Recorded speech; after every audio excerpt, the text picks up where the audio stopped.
Yellow tussock moth. So ito yung moth na medyo mabalibo.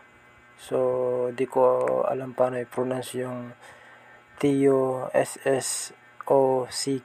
Tussock ba yan? So pag sinerch nyo sa Google, yun ang lalabas. Yellow tussock moth. Medyo kakaiba siya, mabalibo siya na na moth. So common to sa mga Asian country, kagaya sa bansa natin. Pinas, madami to siya. So yan, nakita ko siya sa kumukuha ako ng ipil-ipil dito sa bukid.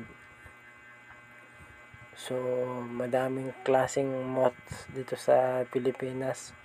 May maliit, may malaki. Ito magkakaibang itsura at saka kakaibang kulay.